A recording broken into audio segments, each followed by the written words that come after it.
관계가 나랑 굉장히 좋고 그런 사람이 회사에서 비리 같은 애매한 행동을 했어요. 어떻게 해야 될까요? 목격자로서 어떻게 하실 거예요? 우선 그 면접 들어가기 직전인데 네. 지금 좀 소감이 어떠신가요? 많이 지금 떨려가지고 말을 잘 할 수 있을지 좀 걱정이 되는데 멀리 왔으니까 열심히 해보겠습니다. 네, 오늘 지원자 공기업에 인사직무로 지원한다고 합니다. 이제 최근 경험이 인턴 했던 거에서 조직 인사팀 경험이 있습니다. 그리고 경력 10개월이라고 적어는 주셨는데 그게 다 인턴 4개월짜리 짧은 경험들입니다. 그래서 그 안에 어떤 필살기 했는지 체크해봐야겠습니다. 그 외에 공기업이 뭐 흔히 갖고 있는 자격증들은 거의 다 가지고는 있네요.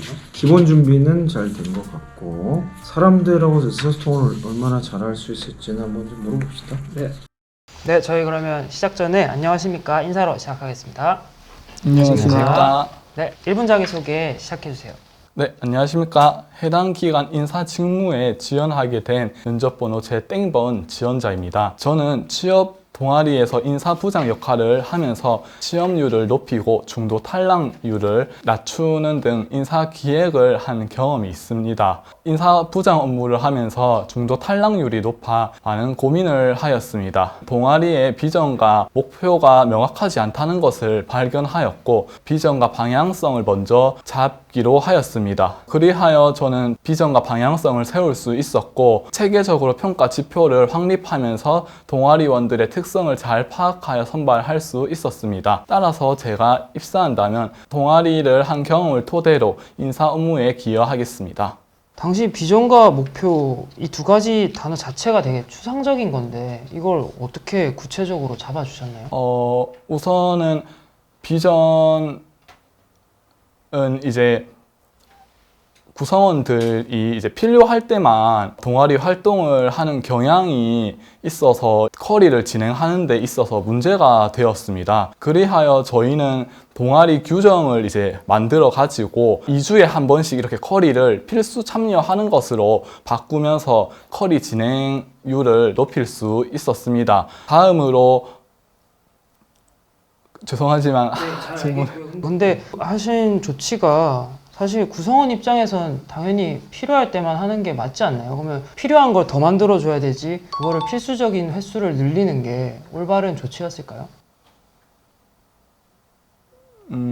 구성원들이 이제 필요할 때만 하고 필요한 게 또 다르기 때문에 면접관님께서 말씀하신 부분도 일정 부분 동의하는 바입니다. 하지만 동아리 구성원들의 대부분이 이제 공기업을 가고 싶다는 목표만 있지 어느 회사를 가고 싶다는 그런 사람은 제가 찾아보기가 힘들었습니다. 그렇기 때문에 동아리에서는 필기 커리나 뭐 토론, PT, 면접 커리 등 다양하게 이렇게 준비를 해서 취업률을 이제 극대화시키는 데 중점을 두었습니다. 그를 통해서 구성원들이 그 바뀐 커리큘럼에 대한 만족도나 평가는 어땠나요?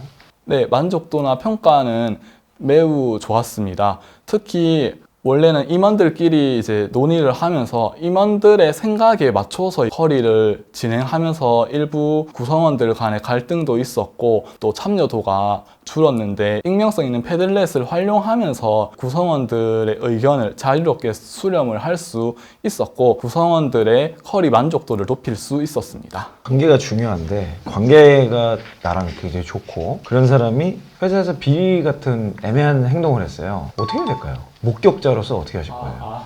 우선 그 비위가 있는 사람을 찾아가서 그 행동을 왜 했는지 여쭤보고 행동을 하지 말라고 저는 권유를 할 것입니다. 하지만 그 권유를 받지 않는다면은 더 높은 상사분께 말씀을 드려서 문제를 해결하도록 할 것입니다. 처음에 목격했을 때는 보고는 하지 않고 일단 본인에게 먼저 노티스를 한다는 얘기죠. 근데 그분이 앞에서 알았다고 그래놓고 또 티 안 나게 또 그거 하면 어떡하죠?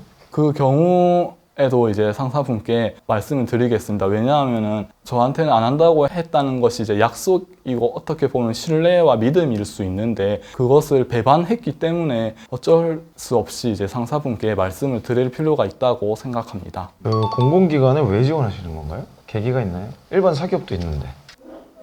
공공기관에서 지원 네, 답변 드리겠습니다. 저는 공공기관에 지원한 이유는 제가 SOC 사업에 관심이 많고 특히 그 중에서도 철도에 대한 관심이 많기 때문입니다. 철도는 공공재로서 대부분의 회사가 공공기관에 속해 있다 보니 철도를 좋아하면서 공기업에 관심이 많아졌고 그리하여 다양한 공기관에 이제 지원을 하고 있습니다. 철도를 좋아하게 된 계기가 있나요? 철도를 많이 접하면서 다양한 이점들을 발견할 수 있었습니다. 정시성이나 안전성 등과 같이 다른 대중교통 수단에 비해 뛰어난 그러한 특성을 가지고 있습니다. 그리하여 저는 철도에 관심이 많아져서 철도 관련 인턴을 2번이나 하고 철도 관련 논문을 써서 논문 우수상을 쓰는 등 다양한 활동들을 하는 이제 동기부여가 될 수 있었습니다. 인사 쪽으로 지원을 하셨는데 저는 뭐 로테이션으로 직무가 많이 바뀌어요.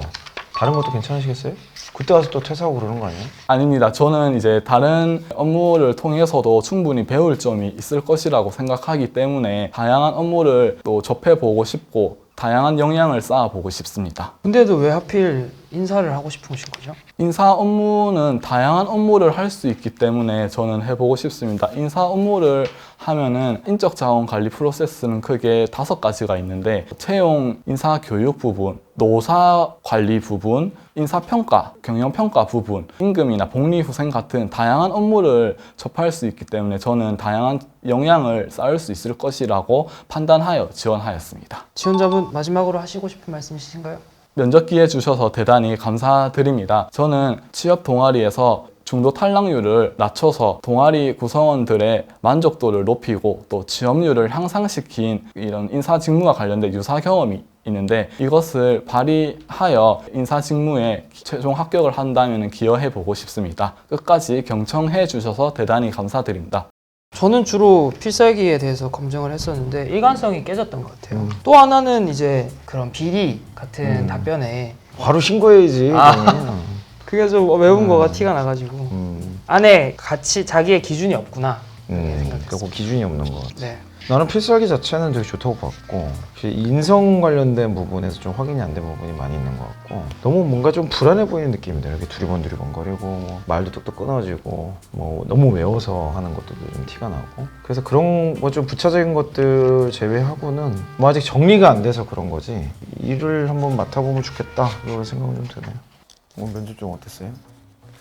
많이 떨렸습니다. 뭐가 이렇게 떨렸어요? 면접관 이 형님 처음 봐가지고 아니 그거 말고 되게 신기해요. 면접 내용으로 떨린 게 있어요. 내용은 일단 첫 질문에 물론 예상은 하고 있었는데 처음 이제 질문을 받다 보니까 되게 당황했는데 이제 차분하게 이제 질문을 해주시다 보니까 차츰 괜찮아졌습니다. 제가 항상 내용을 제일 먼저 보는데 필살기 정리 잘 된 것 같아요. 이미 대학교에서 한 것도 있고 유사 경험도 많고 그래서 이미 자소서도 제가 보니까 소제목에 하우 플러스 리저트로 좀 이렇게 정리를 했으면 좋겠다. 하우 플러스 리저트 뭘 해서 어떤 결과를 얻었냐 간략하게 요약을 좀 하면 좋겠는데 여기 다 무슨 인사 역량이 있는 인재 뭐 적극적인 소통을 위한 효과적인 위기 상황 대처 뭐 이렇게 너무 추상적인 내용들만 있다 보니까 그게 좀 아쉽긴 했어요. 근데 내용을 뭐 찬찬히 보면은 그래도 뭐 내용이 다 있어. 어디 뭐 학술대회 1등도 있고 뭐 나름 필요한 내용들 다 정리를 잘 하신 것 같은데 인사 쪽으로 지원하시는 이유가 있나요? 인사를 처음에는 이제 생각을 하고 있지는 않았습니다. 좋은 기회로 이제 인사팀에서 인턴으로 일을 할 수 있는 기회가 있었는데 거기서 많은 업무를 하면서 인사가 저는 원래는 채용만 있는 줄 알았는데 다양한 업무들이 있던 거예요. 이제 저는 하나의 전문성을 이렇게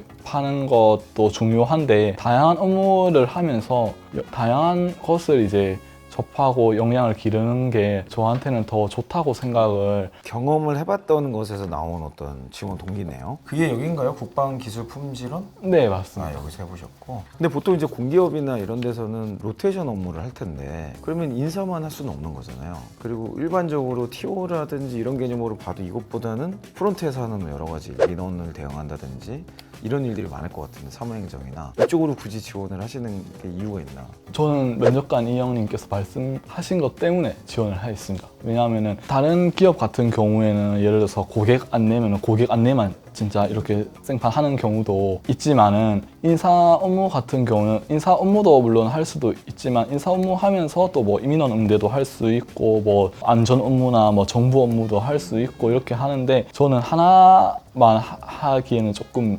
스타일이 질리는 약간 스타일이 조금 있어가지고 그러면 저는 뭐 인사 업무라는 어떤 경험이 있으니까 그걸 딱 특정하는 건 괜찮은데 그 공기업 특성이 있으니까 여러 가지 직무에 대해서 오픈을 해놓고 얘기하는 게 좋을 것 같아요. 제가 면접자 느낌이 뭐냐면 그러니까 그게 잘 전달을 하셨는데 일반 사기업 같으면은 맞아요. 근데 어차피 로테이션이 베이스인데 너무 인사 이외에는 안 할 거예요 라는 느낌이 좀 드는 부분들이 있었어요. 그래서 인사는 내가 경험도 있고 잘할 수 있는 일이라서 이걸 내가 지원을 했는데 다른 업무에 대해서도 경험이 있다 그리고 잘할 수 있다. 그래서 제가 민원 이 해결 이슈를 물어봤는데 잘 해결한 걸로 답변을 하셨더라고요. 그런 내용들도 1분 자기소개 때부터 들어가면 어떨까. 그러니까 두 가지를 다 강조하면 좋겠어요. 공기업에 벌써 여러 군데서 인턴을 해봤잖아요. 거기에서의 관계성 그리고 공기업에서 업무적 전문성보다는 사람들과 관계성이 되게 중요하고 어떻게 적응하는가가 중요할 텐데 그런 부분들을 좀 더 강조하면 좋겠다 생각이 들었어요. 지금 얘기하시는 거는 인사 분야에 있어서 굉장히 인사적 전문성만을 강조하는 사람 같아요. 근데 그거 이외에 제가 원래는 평소에는 이쪽은 피드백을 잘 안 하는데 제스처에 대한 부분들이 조금 교정했으면 하는 게 몇 개 있었어요. 예를 들면 두리번 거려요. 계속 지금처럼 이렇게 눈을 깜빡깜빡거리면서 다음으로 죄송하지만 공공기관에서 지원 뭔가 못 들은 건지 이해를 못한 건지 이렇게 하면 몸을 앞으로 하면서 이렇게 해요 막. 그러니까 못 들은 건지 아니면 뭔가 암기하지 않은 내용에서 질문을 나와가지고 이 사람이 지금 생각을 하고 있는 건지가 헷갈리는 경우가 한 번 그러면 괜찮은데 아주 자주 반복이 되더라고요. 그래서 그 부분에 대한 거는 의식을 하실 필요가 있는 것 같아요. 쉽게 말해서 말귀를 못 알아듣는 느낌이 가끔씩 들어요. 그 제스처 하나 때문에. 답변은 잘 하셨는데 차라리 그때 가만히 계시고 생각을 해보시면 괜찮은데 눈을 심하게 깜빡거리면서 앞으로 막 이렇게 두리번 거리니까 좀 쥐가 산만해 보이고 뭔가 말귀를 못 알아들었나 이런 생각이 들고 아무래도 공기업에서 이제 뭐 그렇게 말하는 사람은 아무도 없겠지만 말귀 못 알아듣고 막 엉뚱한 짓 하고 그러면 골치 아플 거 아니에요. 그러니까 아무래도 그런 거 싫어할 것 같은데 좀 그런 부분이 있었고 그러다 보니까 좀 자연스럽게 너무 외운 듯한 답변 느낌이 났어요. 좀 이렇게 로봇 같아. 그래서 제 생각에는 그거는 그냥 연습을 많이 해보면 될 것 같아요. 면접을 많이 보셨나요? 취업 동아리 같은 것도 하셨으면 뭐 거기서 연습 안 해보셨어요? 한 대여섯 번은 해본 것 같습니다. 대여섯 번을 하면 안 되고 60번, 100번을 해야죠. 그죠? 이 제스처 면에서 사실 이게 핵심은 아니지만 필요 이상으로 각인이 되는 효과가 있는 것 같아서 이거는 조금 주의했으면 좋겠다. 왜냐면 성과보다 중요한 게 의사소통이고 관계라고 생각하시는 분들이 많은데 그러니까 결국에는 의사소통이 되게 중요하다고 느끼시는 면접관 분들이기 때문에 그런 어색하고 뭔가 뚝뚝 끊어지는 느낌이 들면 회사 와서도 저럴까 봐 걱정을 할 것 같아요. 그리고 아까 하나 좀 빼먹은 게 인성 질문이 조금 이렇게 기준이 없이 뭐 언제는 관계가 중요하다고 했다가 그 사람 뭐 비리 보면 어떻게 할 거냐 그랬을 때 조금 제가 보면 앞뒤가 안 맞는 답변들이 좀 있었어요. 그러니까 비리 같은 거는 발견하면 당연히 바로 보고를 해야죠. 그게 이미 이 사람이 몇 년을 비리를 저지른 건지 어떻게 알아요. 그리고 말을 하는 워닝 사인을 한다고 뭐 그 사람이 뭐 바로 해결하겠어요? 원래 바늘도둑이 소도둑 되는 거거든요. 그러니까 절대 그런 일은 없어요. 그러니까 항상 바로 당연히 보자마자 조직 관점에서 관계성이라는 게 중요한데 그 관계성 때문에 조직의 공공성을 해쳐버리면 안 돼요. 공공성이 훨씬 중요한 가치이기 때문에 당연히 기준에 안 맞고 비리를 저질렀으면 제보부터 해야지. 그리고 징계 받아야죠 그 사람은. 그러면 잘못된 관계가 되거든요. 잘못된 공범이 되는 거예요. 알고서도 그냥 넘어가 준 거니까. 그럼 믿을 수 없는 사람이 되는 거죠. 그런 사람을 믿고 어떻게 국민의 세금으로 운영되는 공공성의 업무를 하겠어요. 네, 이거는 제가 끄적끄적 한 거니까 뒤에 보면 솔루션까지 적어놨어요. 참고하시고 면접 바이브를 읽어보셨나요? 네, 읽어봤습니다. 2.0? 2.0인지 아닐 겁니다. 이 그림이 좀 다른 것 같은데. 뭐 옛날 건 것 같아. 옛날에 뭐 이만한 거. 어차피 2.0 새로 나온 거니까 서명까지 했습니다. 네. 파이팅 하시고 좋은 결과 있길 바랍니다. 우선 부족한 부분에 대해서 많이 알 수 있었고 또 어떻게 하면은 면접을 조금 더 자신감 있게 할 수 있을지에 대해서 배운 것 같아서 뿌듯한 것 같습니다. 열심히 했고 오랫동안 해서 지금은 좀 힘든 그런 경향을 느낄 것이라고 생각해. 근데 이것은 극복할 수 있다는 것을 명심하고 제대로 준비를 해서 꼭 원하는 기업에 합격을 했으면 싶어.